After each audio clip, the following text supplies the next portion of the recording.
ಎಲ್ಲರಿಗೂ ನಮಸ್ಕಾರ. ನನ್ನ ಹೆಸರು ಮಾನ್ಸಿ ಮಲ್ಲಪ್ಪ ಸುಂಡಿ.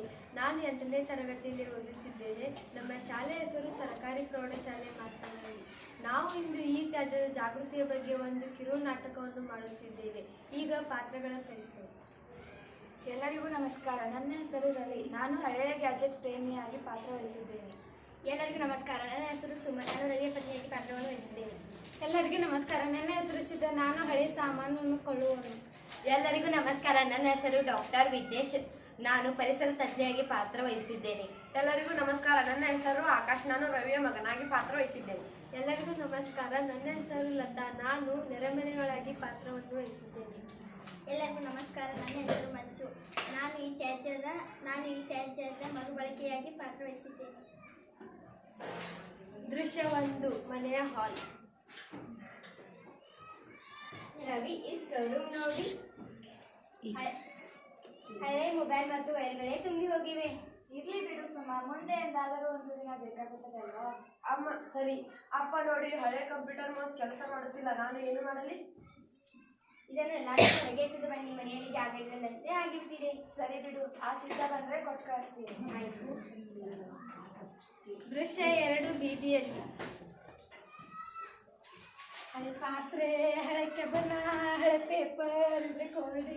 ನಿಲ್ಲಿಸಿದ್ದ ಹಳಿ ಟಿವಿ ತಗೊಂತಿ, ಆದ್ರೆ ಸ್ಕ್ರೀನ್ ಹೊಡೆದೋಗಿದೆ. ಅಮ್ಮ, ಇದ್ರಲ್ಲಿರೋ ಪ್ಲಾಸ್ಟಿಕ್ ಮಾತ್ರ ನನಗೆ ಬೇಕು, ಒಳಗಿರೋದು ಬೇಡ ಅಮ್ಮ. ಹೌದಾ?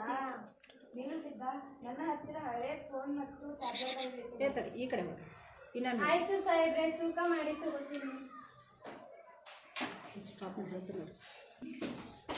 ದೃಶ್ಯ 3, ಡಾಕ್ಟರ್ ವಿಘ್ನೇಶ್ ಪ್ರವೇಶ.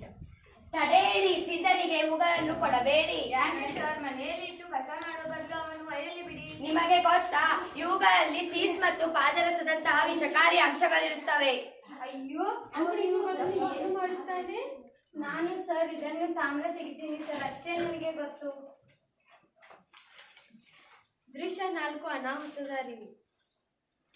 ಸಿದ್ಧ, ನಿನಗೆ ಗೊತ್ತಾ, ಇವುಗಳನ್ನು ಸುಟ್ಟರೆ ಬರುವ ಹೊಗೆಯಿಂದ ಕ್ಯಾನ್ಸರ್ಗೆ ಕಾರಣವಾಗಬಹುದು. ದಯವಿಟ್ಟು ಯಾರು ಇಲೆಕ್ಟ್ರಾನಿಕ್ ವಸ್ತುಗಳನ್ನು ಸುಡಬೇಡಿ. ಆಯ್ತು ಸಾಹೇಬ್ರೆ, ಇನ್ನು ಮುಂದೆ ಇವುಗಳನ್ನು ನಾವು ಸುಡುವುದಿಲ್ಲ.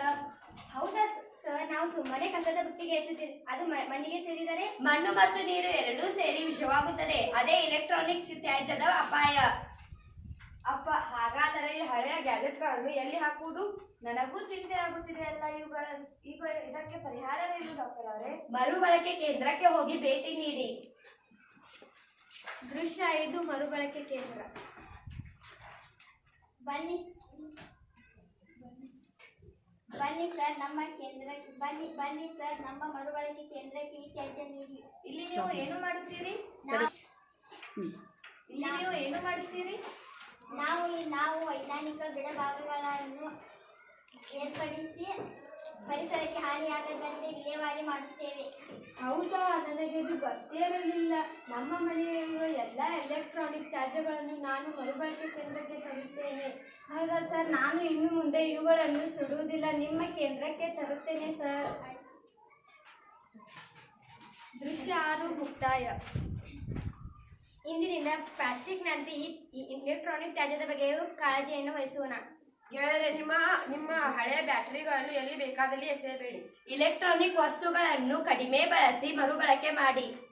ನಮ್ಮ ಭೂಮಿ ನಮ್ಮೆಲ್ಲರ ಜವಾಬ್ದಾರಿ. ಪರಿಸರವನ್ನು ಉಳಿಸಿ, ಎಲೆಕ್ಟ್ರಾನಿಕ್ ತ್ಯಾಜ್ಯವನ್ನು ಸರಿಯಾಗಿ